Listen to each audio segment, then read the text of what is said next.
we're ready to start now. And my name is Shelley Goldberg, and I'm the current president of the Computer Club. And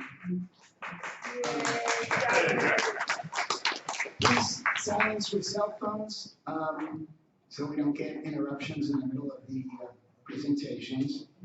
And as always, our agenda, before we get into the presentations for the day, we do a financial report. We talk about our membership and other things going on in the Computer Club, the classes that we have, and we'll be starting a new schedule of classes in the fall.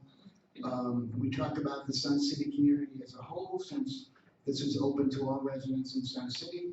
And then we get on to our feature presentation.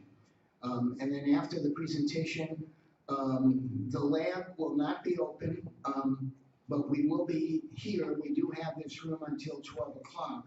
So if you would like to stay here, you can consider it your computer cafe. You can grab if you're not at a table, you can grab a seat by one of the tables and converse amongst yourselves about anything computer related, or if you want to, if you need some assistance from any of our tech people, you'll be able to get that with quick questions.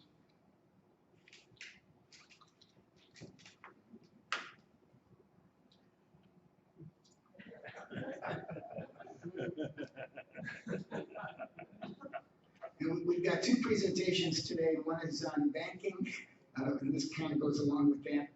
And the other presentation is going to be on also things related to banking and credit card scams and the like, but from a grocery or supermarket point of view.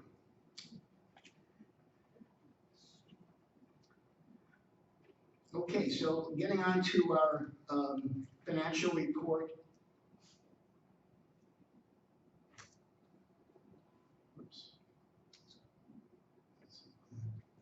Oh, there's a problem. Okay.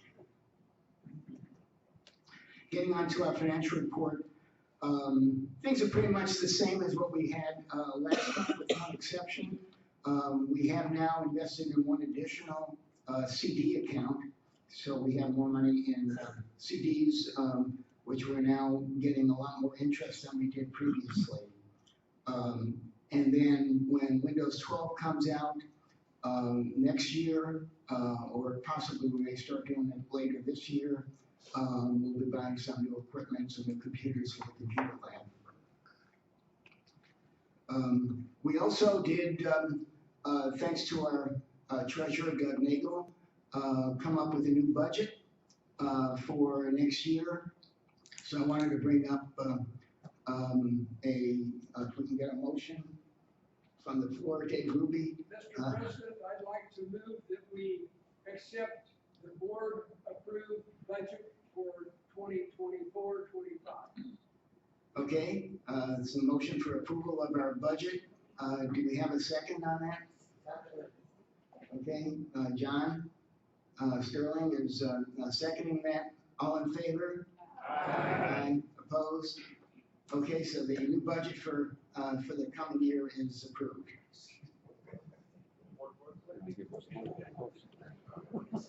Charlie, what was it? Pardon? What was it? What was the budget? Yeah. I'll show a slide on that. I didn't bring a slide today, unfortunately, but I'll try to bring that one for next month. But if you're interested, you can come into the lab and we can show you a copy of the budget. The budget was about $6,800 for next year, but we also didn't incorporate the new computers into that budget at this time, because we want to wait for Windows 12. Is that okay? Okay. Sure.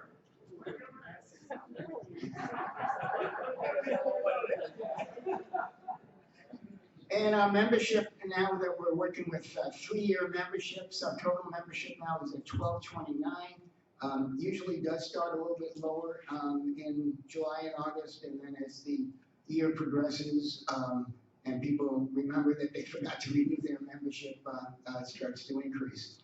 So that number will generally increase, but this is our current membership.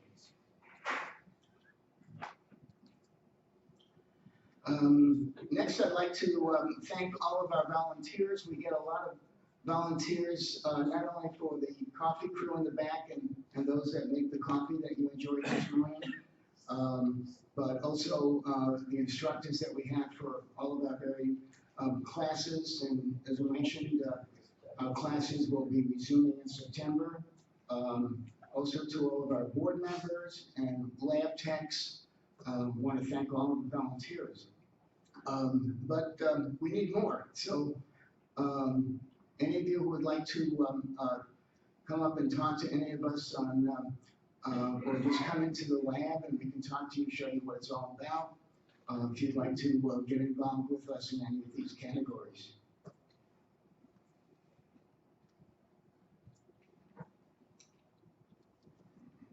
Okay, other things.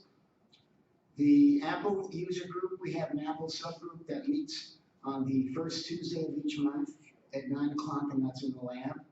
We have a photography group that meets on the first Wednesday of the month, which was last evening actually. That's at 7 o'clock in the lab, first Wednesdays. So if you're interested in either one of those, feel free to either just show up or you can check with us and we can give you more information on that.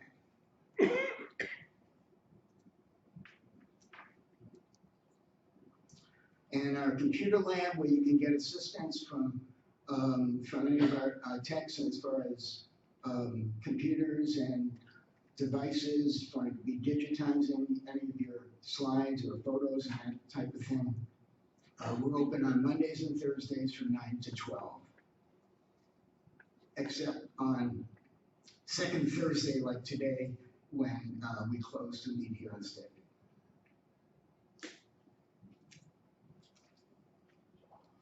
Okay, next is our computer classes, and we have a beginning schedule. So these are a couple of the classes that we've got scheduled so far, starting for next month, but we should be adding a few more. Is that right, Ralph? Right.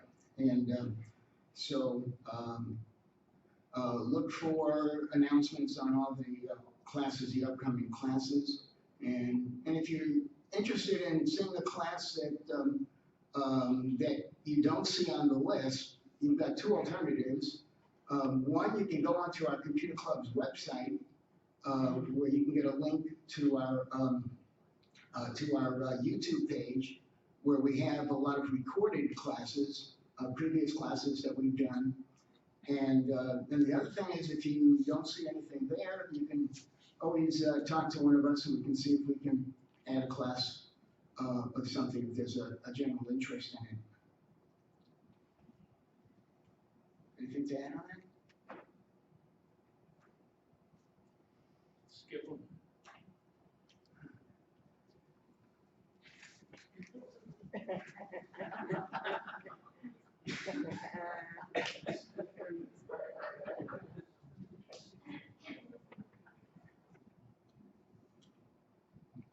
Okay, talking about things going on in the community here in Sun City. This evening, as we do in most every August, we have a full complement of concerts outdoors, and so there is a free outdoor concert at the amphitheater this evening, and that starts at 6 o'clock.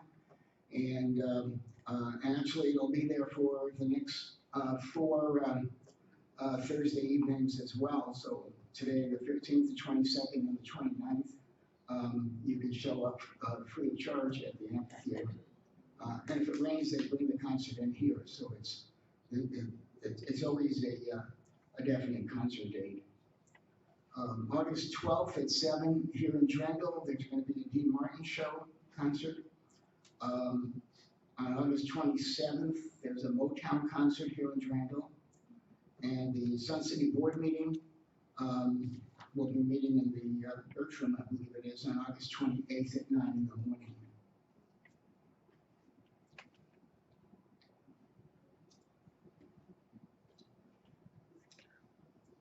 And, as I mentioned, after the presentations here, you don't have to leave right away. We do have this room available, so you can stay and talk to any of us, or just amongst yourselves if you want to talk about smartphones or the topic that we're presenting today, or anything else. You're certainly welcome to stay in touch.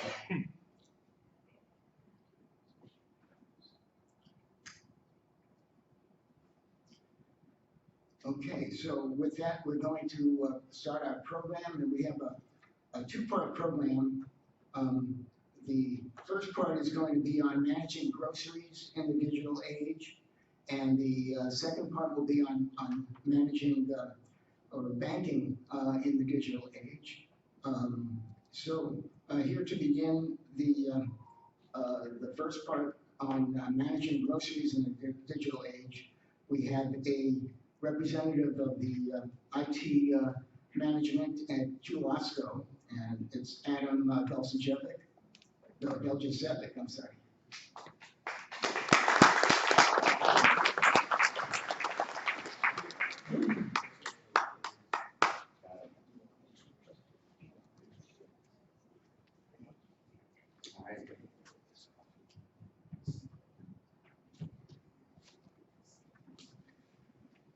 All right, thank you very much for having me today. My name is Adam.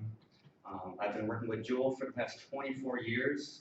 15 of those were in the retail stores, and for the last 9 years, I've been a member of the information technology team. Today I want to talk about a variety of topics. I wanted to give a little bit of trivia of the history of Jewel. I wanted to talk about our local Chicagoland IT team, how we deal with cybersecurity, multi-factor authentication, our payment systems in the stores, the Just For You app, and e-commerce. So a brief history of how it all started. In about 125 years ago, Frank Ross and his brother-in-law, Frank Skiff, started the company as door-to-door salesmen, selling tea and coffee from the back of a horse-drawn wagon. They launched the company with just $700, a rented horse, and a second-hand wagon. They named their venture the Jewel Tea Company. In more recent years, Jewel-Osco has taken on some modernization projects, some of which mirror these early efforts of Ross and Skiff, including home grocery delivery service.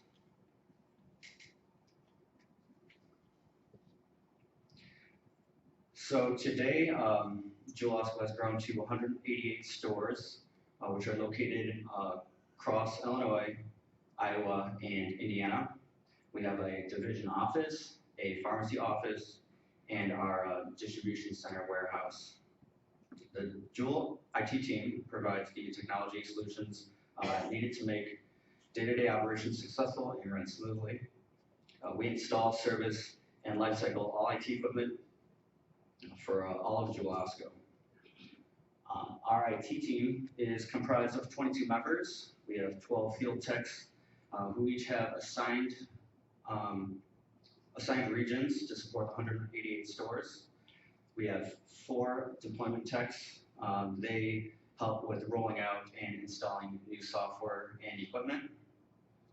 We have the IT director and 2 field service managers. They are stationed at the Jewel division office, along with the 3 backstage techs. The backstage team supports the office infrastructure and the 300 corporate employees that are in the office and remote.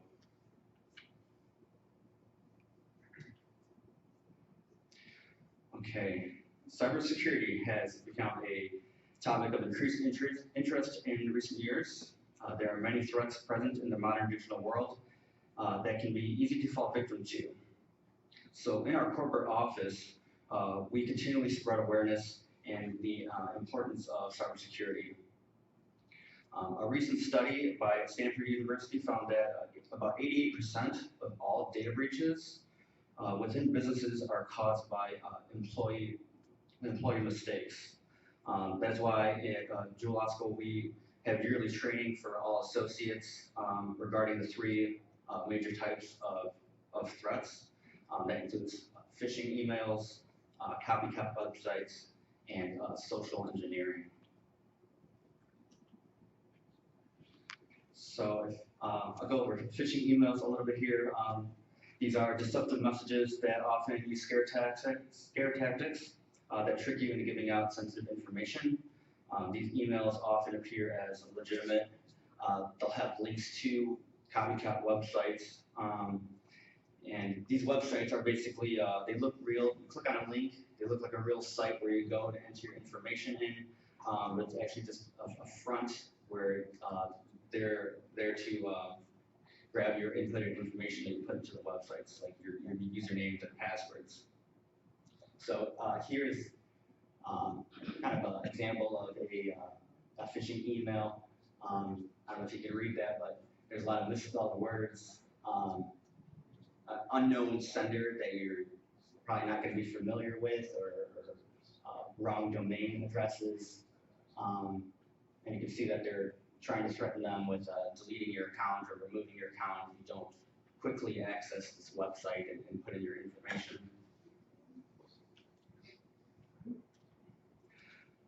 Social engineering is similar, where they're trying to get your information. Usually this is over the phone, or sometimes even in person. They try to impersonate colleagues or friends to try to trick you into giving out your information. If you ever receive any phone calls that you suspect to be social engineering, hang up and call the company's direct line and ask if details from the call you received, if it's legitimate or not. Don't call back the number that they just called you. Make sure you call their main direct line.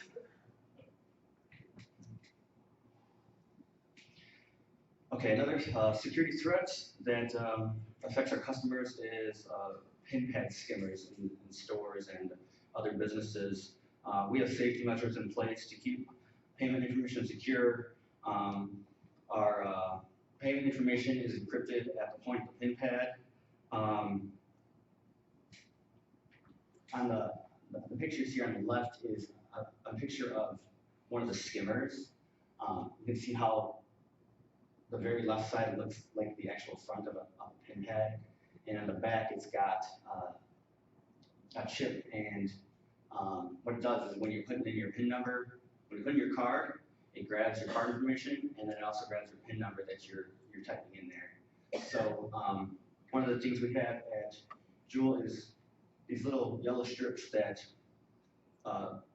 cashiers will look at throughout the day, all day, to make sure that those yellow strips are invisible. If they don't see those strips, they know that there's a cover on top of those PIN pads, so they'll alert their manager and make sure that gets taken care of right away. It only takes about 10 seconds for someone to put a skimmer on a PIN pad. There's videos online on YouTube you can watch where they distract the cashier or the attendant, and as soon as they turn away, they can throw that on there. A lot of times, they used to have to return to the scene to retrieve the skimmer, but often nowadays there's a new technology where they insert like a Bluetooth or a wireless transmitter where they can place that device, walk over somewhere nearby with their phone, and get that data. So this is something that we definitely look out for.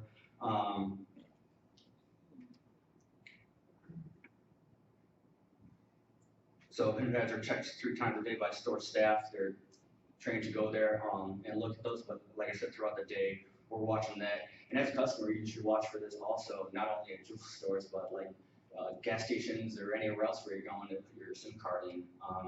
A lot of people use the wireless chips now or their phone, and I think that's like a safer option for payments. So it doesn't matter whether you insert your card or whether you just put it on the SIM-sensitive pad.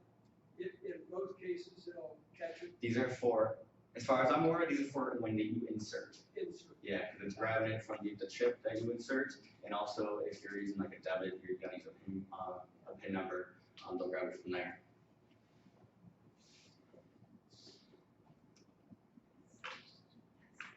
So multi-factor authentication, if you guys are not aware, it's a way of confirming your identity when you sign in to any online accounts with more than just a username and password. Usually you have a hard token or an app on your phone. So after you enter your ID and password, you'll get a prompt to enter your code or approve it from your phone. Jewel-Osco associates use MFA daily to enter into systems with sensitive information. I'd recommend if you do any online, have any online accounts that offers MFA, just to take the time to set it up. That includes like banks, healthcare accounts, or other payment systems.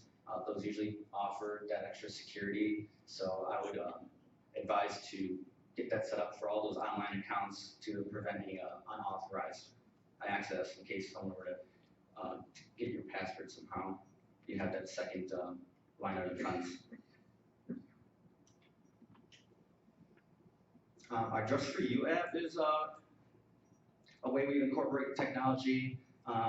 It's a web-based app and loyalty program that offers extra savings at our stores for customers. It offers shoppers the ability to quickly and easily access personalized deals and coupons.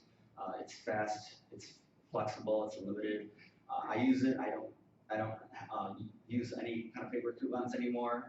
I like to just, before I go to the store, I'll shop a little bit on my phone, look at the deals, clip those deals, go in the store, and then I don't have to remember to give them the coupons at the register because it automatically takes it off.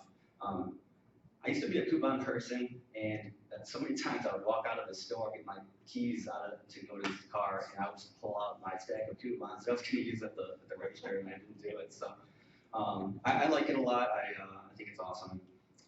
There was a question that came up earlier regarding why we moved to digital coupons, and it was actually from what I gathered from our marketing and merchandising teams. It actually came from our vendors. They asked us to use those online coupons, and the vendors give those extra discounts to using those. So, and also when I click those deals, I use that as my shopping list too as I walk through the store. So. Unfortunately, your stores don't have Wi-Fi, so you have to do the shopping at home before you walk into your store because the Wi-Fi at the store isn't user-friendly. We do have Wi-Fi. There's a splash. You do have Wi-Fi, but it is not very Not user-friendly. user-friendly. Okay, I'll have to bring that up to our director of IT. See what we can do about that for you guys.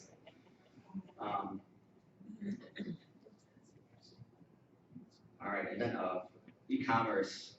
So what is e-commerce? E-commerce is buying or selling of goods or services over the internet. Jewel-Osco began our e-commerce marketplace in 2017, which expanded dramatically in recent years due to its convenience and accessibility.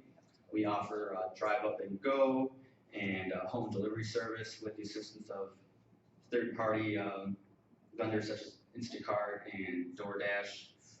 Orders can be placed online through a computer, mobile device, can be scheduled to deliver or picked up, when it's convenient for you.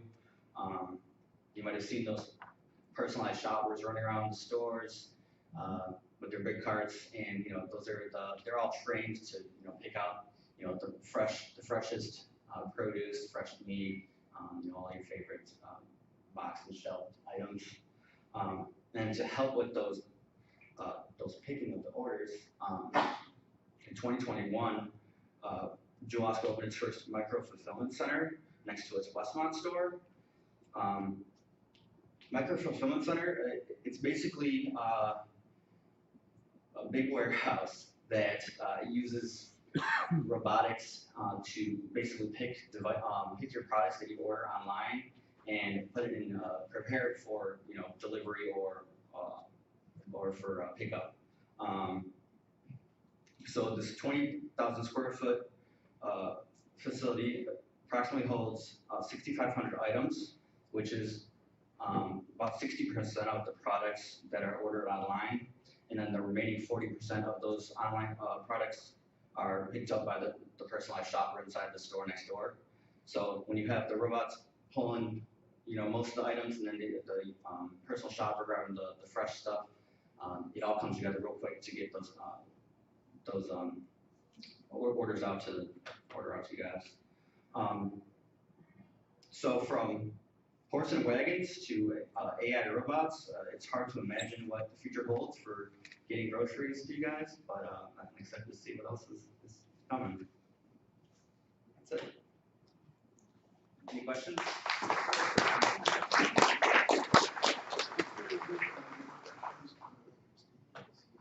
Oh, sure.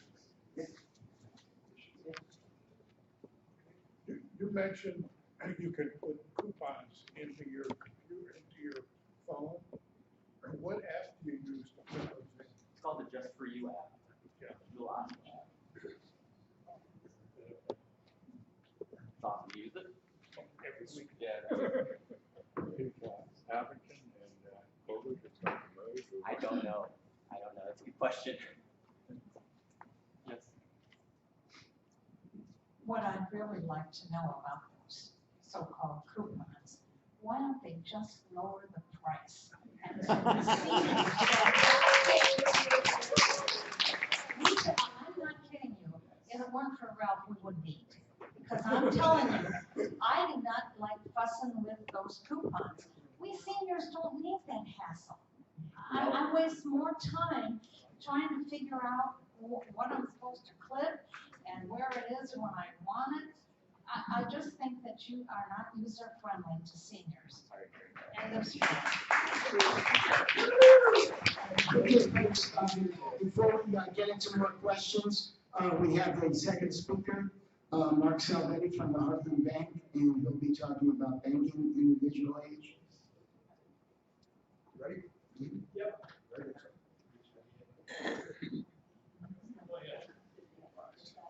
Do every store have those yellow doodah things at the keypad? Yes.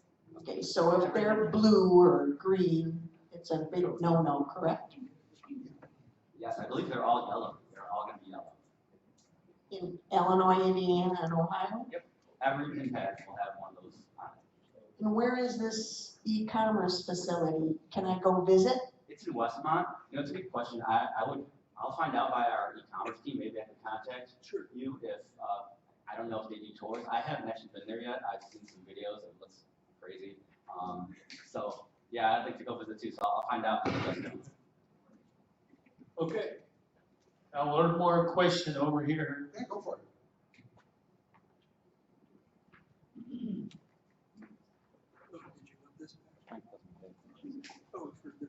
My question is, the internet at the Jewels, even the associates that work there tell them it's a terrible internet.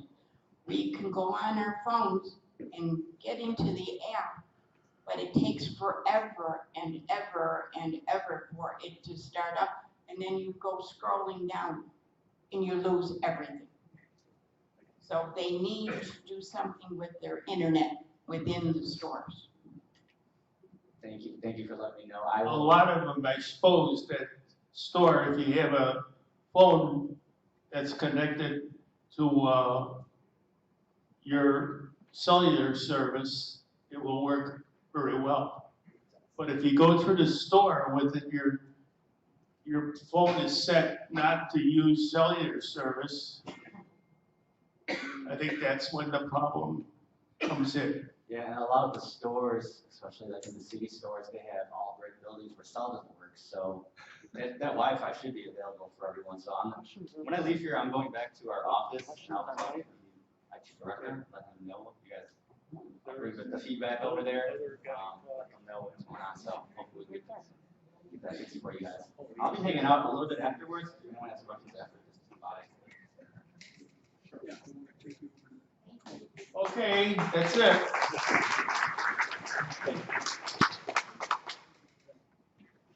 All good? Yeah. All right. Mike, excellent. you're on. All right, good morning, everybody. My name is Mike Salvetti. I work for the Heartland Bank and Trust right here in Huntley. So today I'm here just to kind of talk about the rise in the computer pop-up scams that we've been seeing that have been kind of flooding everything. We have a bunch of printouts in our office that actually go through and tell you if you see a computer pop up not to follow those instructions. Just the safest thing I can tell you is, kid you not, go with the old remedy of turn it off and turn it back on. If that pop-up is gone, most likely it will be, you're in the clear. They all seem to stem from search engines. So just keep that in mind while you're searching, especially on Google, and Dave and I have discussed this as well too. There are certain search engines that follow you. There are certain search engines that track what you're doing. Others do not. DuckDuckGo is one that does not track what you're doing. Google does track, and it seems that there is a correlation with every pop-up that we've seen where people have attempted to get money from other folks, that they're searching for something on Google, and all of a sudden, out of nowhere, they get this big pop-up screen that says your computer is frozen, you need to call this number so we can remedy it. When that happens, you get someone on the phone that is not a genuine individual. They are bad actors. They are definitely trying to get your funds. They will convince you, they will tell you a story, whether they say they owe you money back and they have you type in the number and then they say, it was only supposed to be $50, I accidentally typed in $50,000. I need that money back or I'm gonna lose my job, please help me. And then they'll tell you the sob story about how, don't tell anyone at the bank because the bank may know about it. Believe me, we don't know about it. The only thing we know is that these people are not who they say they are. So therefore, sometimes when you go into your bank, if you're requesting a large amount of money, they may double check with you to see, make sure that, hey, no one's been asking you to give them money. No one's been telling you, oh, you need to take this money and turn it into Bitcoin. You need to wire us this money at this amount. We need you to drop off cash to random corner number 3. I've seen all of those as possibilities of things that could happen to folks. So just always keep a lookout. I do have a couple of slides that I had sent over to Dave that'll go through inside a tech currency scam. There's also what to do in that case of scenario. And then there's a third one as well. There are just so many different things out there that just, and it doesn't matter who you are, where you come from, how tech savvy you are. I have seen all different walks of life fall for these scams. Going back to what we call the grandparent scam, where someone calls and says, Grandpa, it's me. And then you say, Jimmy, it's you? Oh, it's me, Grandpa. I hurt myself and I need help. Please don't tell my parents. It happened to my grandfather years ago. He got a call from someone saying, Grandpa, it's me. And he said, Mike? And they said, yeah, Grandpa, it's me. Luckily, my grandfather called me at work and said, you're not in Puerto Rico, are you? And I said, no, I'm still here, Grandpa. So luckily, we were able to avoid that one. But sometimes, unfortunately, it's not the case. Oh, look at that, here I am. Yeah, I wish I had something more exciting to say. I didn't realize I could. But basically, what I want to do is field your questions and learn from you. Have you experienced this? Do you know people that have experienced this? And if so, what can we do as a bank that you would like to see help continue to fight this and prevent this for you folks? Well, for one, if,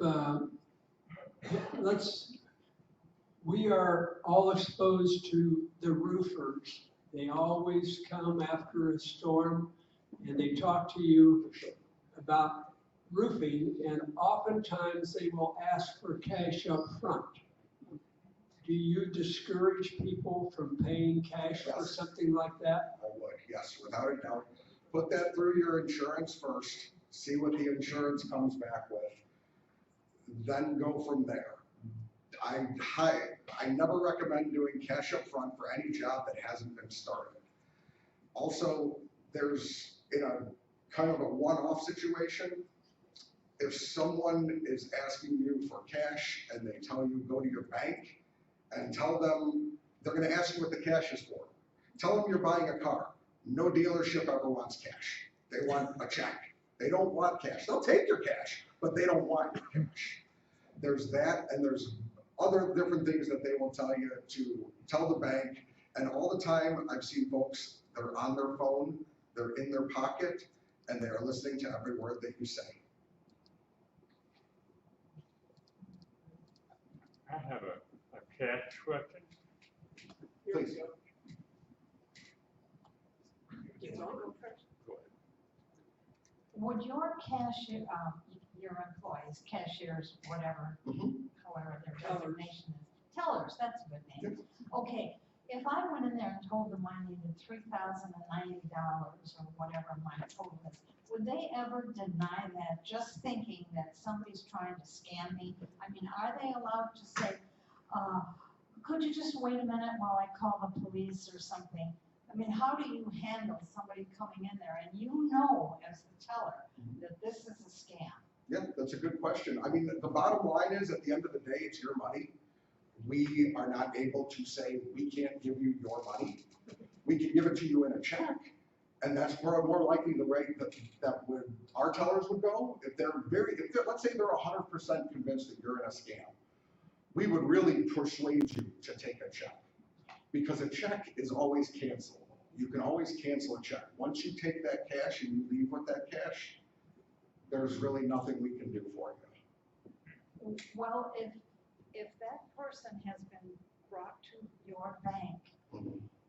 by someone that's the bad guy, Mhm. would you ever call the police? Mhm. No, We should- yeah, we you would. would do that. Mhm. We have, Thank you. yeah, you're welcome. There's a rule, Mike, close to your mouth. there's a rule, I don't know what it is, but it's a $600 cash rule that if you ever get stopped by the police or if you go through something and they see this day you have $900, they question you why you have so much money. And so, legitimately or not, Mhm. they can take part of your money or all of that money because suspicion, allegation of suspicion. How can you protect yourself, or have they raised that number? I'm not aware of such a law that exists like that, so I wouldn't be able to speak to anything like that, because I'm not even aware that that exists. How often should I change my password? On your online banking, I would recommend every 6 months. That's what I would recommend. After a certain period of time, you will be forced to change your password with most sites. But yeah, I would recommend every 6 months changing it up a little bit. We always recommend, using phrases instead of just short letters and numbers. Matter of fact, our online banking has recently been updated over the past year or so. I believe our minimum required characters now is 13. So it does have to be a bit lengthy. So that's been beneficial to a lot of people once they get used to it. Is Zelle considered safe? We don't operate with Zelle, but as far as I know, Zelle is completely safe. Yes, ma'am. What would be the reason that someone from your bank would call me? Because, we're told. That is the minimum. Here you go. Okay, the question is, what would be the reason that someone from your bank would just arbitrarily call me other than to wish me maybe a happy birthday? Because my bank does do that. Yep. But I mean, are they gonna call me and say, oh, we've noticed something wrong with your account, or why would they call? It is possible that would happen. Let's say, let's place a scenario where you do online banking. Yeah. And you have the same IP address every time you log in. And all of a sudden, there's a login, and this login is from Greece. That could flag in the system, and then someone from the local office, like myself, would reach out and say, hey, I just want to confirm, are you using a VPN? Are you on vacation? Was this you? What's going on? We just want to make sure that this is you and someone's not trying to do an account takeover. So yeah, it is possible that someone would reach out in that scenario, but we would never ask you for funds. We would never ask you, we would never ask you for any personal information other than what we would need to verify you, which is, we can now send a text message directly to your phone, and then that will give you a code, and you say that back to us, and then you're verified with us. Well, even though we are a seniors community, we do travel a bit, so Sure. if they have to show up in Greece, it might be that they are in Greece. Most likely, yes, that is the case, yeah.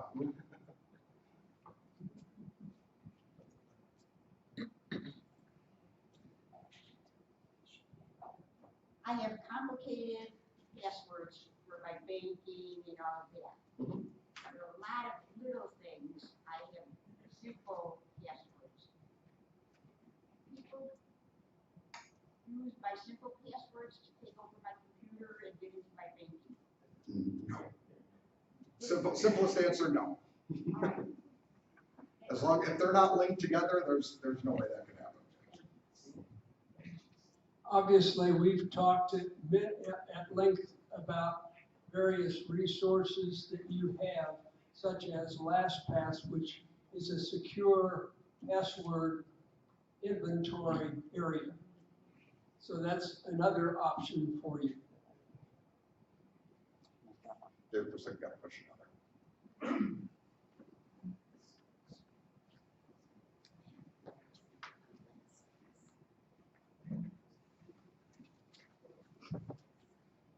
Got it. Sorry, I don't bank with you. That's okay. USAA, and recently they have sent me because what you do is you go into it, and then they send you a code back to your phone, and this is for safety. Yeah. Last month, I got a letter from them that they wanted to possibly change to AI. With Interesting. the voice verification. Okay. With all the horrors I've heard about AI, Mhm. is this really a good idea? Well, that's not something that we're doing currently, so I can't speak to it because I'm not familiar with how that process would work. Just because we don't utilize the AI, we do still utilize the multi-factor authenticator with the text messages. Well, the AI is so easy to phone the voice. That's what I hear. That's what I hear. And try to avoid, I guess they say try to avoid saying yes. You know, when somebody, is this so-and-so? Who am I speaking to? What is this in regards to? How can I help you? The more you can say, the better.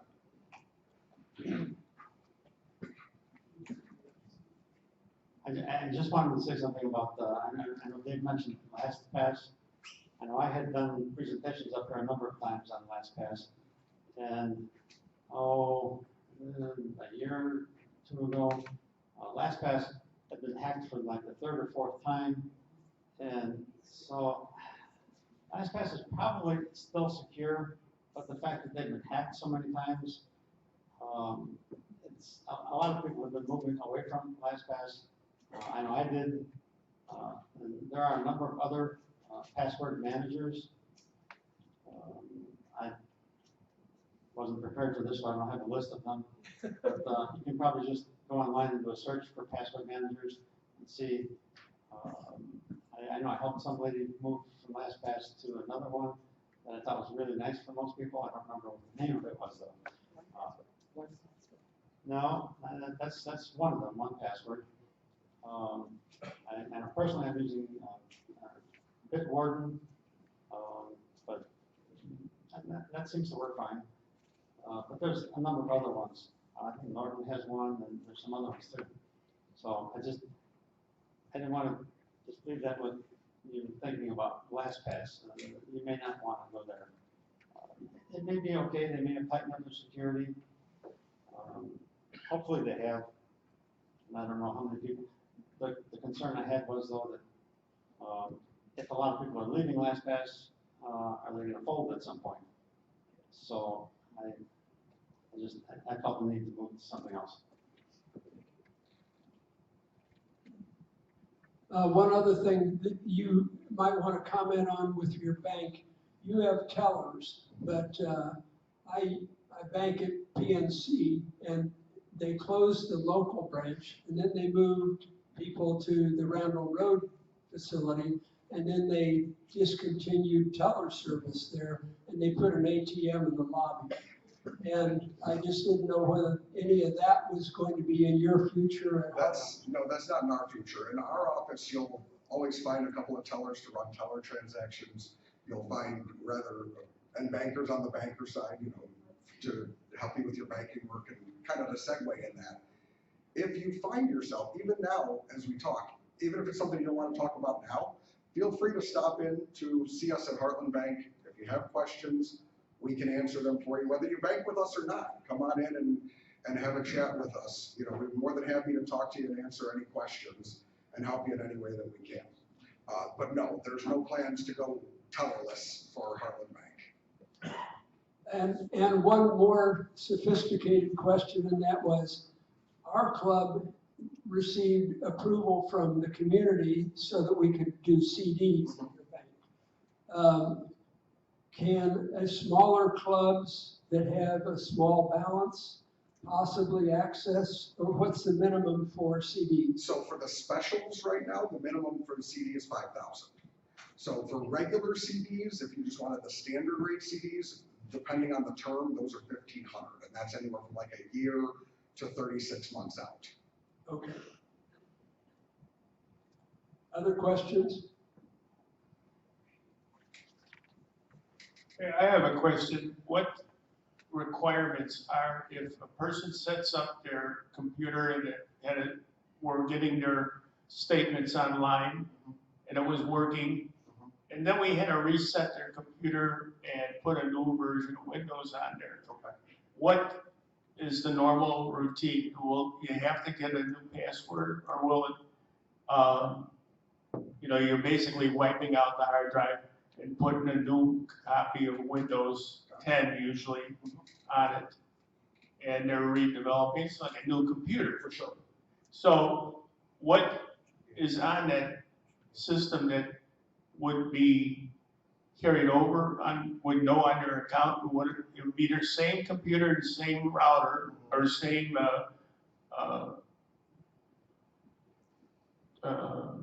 Wi-Fi device? Okay. Would be the same, but would that go on the system without any problems, or would they have to get a new password? They wouldn't have to get a new password. Most likely what it would do is require another multi-factor authenticator if it's something. He's talking to the mic. Most likely what that would do is have to require another multi-factor authenticator, so you have another text message sent to you to verify that. Yeah, what you picked on the first time, but they usually don't know that, so. No, the multi-factor authenticator is usually a random 6-digit code. Oh, they do send it, they send it back. Yep. Mhm.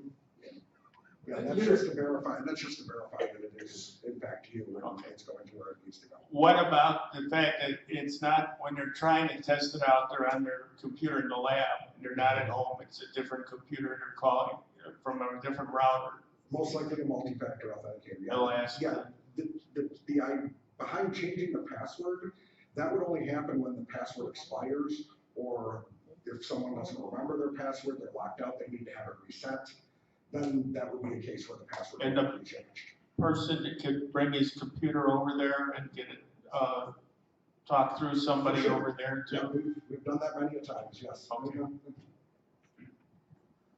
Question. Do you still have safety deposit boxes available? We have 3x5s, yep, yep, we have the smallest size available. They-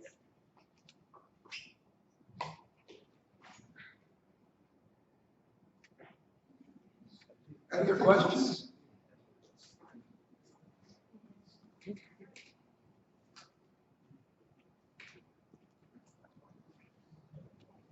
know the answer. I'm going to ask you to explain it to the people here. The difference between using a credit card and using a debit card. The legal ramifications of how you can get your money back or not get your money back, file a complaint for FDIC. So, credit cards, debit cards, two different things. They both have the Visa logo on them. Credit cards, it's a line of credit. When every month you get a bill. Debit cards, those come directly from your account. So when you're using a debit card, we always recommend just say credit. Do not use your PIN number at keypads. Well, the best place to use your PIN number is only at the ATMs. That's what we recommend. Just let them know to do a credit. You sign for it, it comes out of your account the same way. The difference is obviously with a credit card at the end of the month, you're utilizing the credit that's been made available to you. You pay that and you pay interest on that if you don't pay it in full. With a debit card, the money is yours. It comes directly out of your checking account, and that debit card is directly linked to your checking account. So therefore, if there's ever fraud on the debit card, you let us know right away. We cancel that debit card immediately, and you're never responsible for purchases that you did not make. So if I'm at school and use my debit card, it doesn't usually give me on the keypad on the option whether I want debit or credit. How would I handle that? That'd be a great question for this gentleman right there. Let the cashier know. Let the cashier know how you want to use it.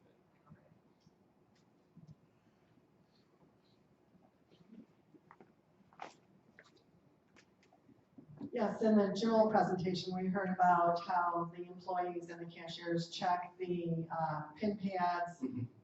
What kind of procedure do you have to make sure that your ATM machines aren't being scammed? For sure. Scammers aren't putting Yeah, scams. great question. We actually check the ATM twice a day. Every day, just looking for things like that. You know, obviously, sometimes things will, you know, get past some folks here and there, but diligence is the key. It's just continue to look at things, see if anything looks out of order. We'll even take a knock on those things to see if they fall off, because I've seen skimmers sometimes, I'm sure you have, where it's like you take a knock on those things, they will move. So, yeah. Is there any problem, have you seen any problems with people using Apple Pay? I have not. And second, for the Jewel gentleman, part of the reluctance to use apps might be that seeing your eyes and these little bitty screens aren't terribly compatible.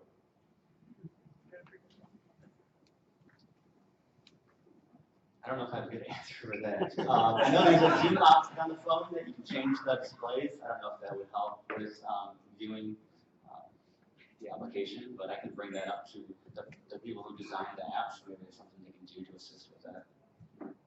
One for you, Mike, and that is a lot of the people in our community still have landlines at home, and landlines are not user-friendly for data transfer. That is true. So how does one do a secondary authentication if you have a landline and a flip phone? So for us, and this is Heartland specific, I can't speak for other banks. Whenever someone has an account with us, we always ask you for a security word or security numbers. That would be one of the multi-factor authentications that we would use if that was the case and you don't have a cell phone, no problem. We can figure out a way around that. We may ask you to confirm your last transaction on your debit card. We may ask you to confirm who else is on the account with you. There's different areas that we would ask questions about.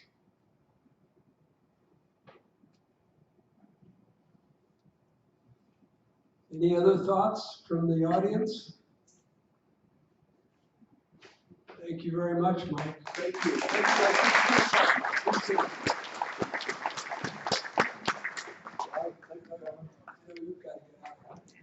Are there any additional questions for Adam relating to the groceries, Jewel Osco in particular? Adam is still available to answer questions. Do we have any more questions? Don't see any.